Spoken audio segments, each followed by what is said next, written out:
bằng nga in và ki song bằng in và in mu tim la a chon se te mu din na lung kot hong in ki tho bi hung ngan te va sa in pa then thu chu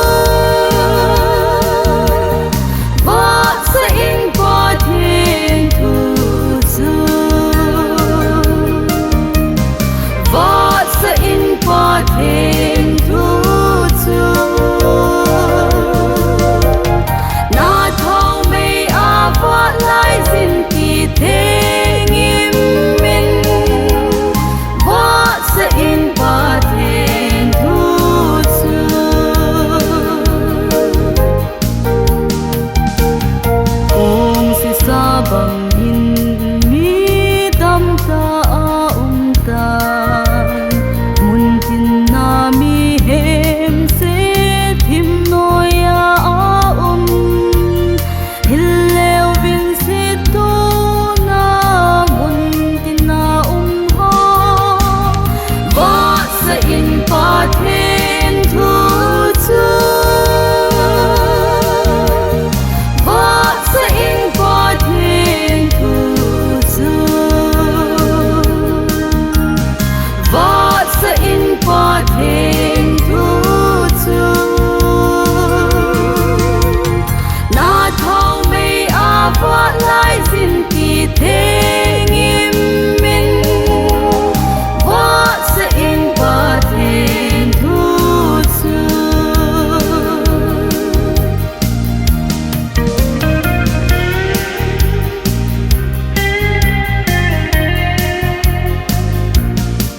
na và em hỏi dù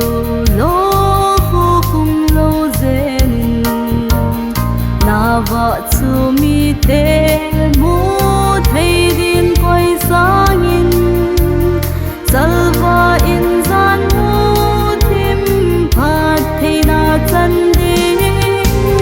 vợ sẽ in phát thêm thu chu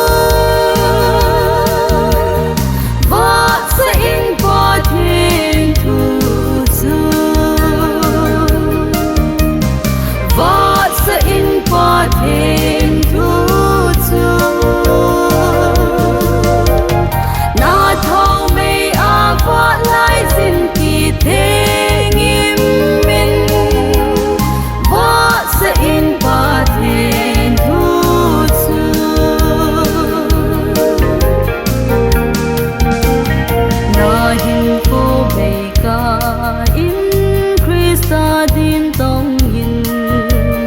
Christa nang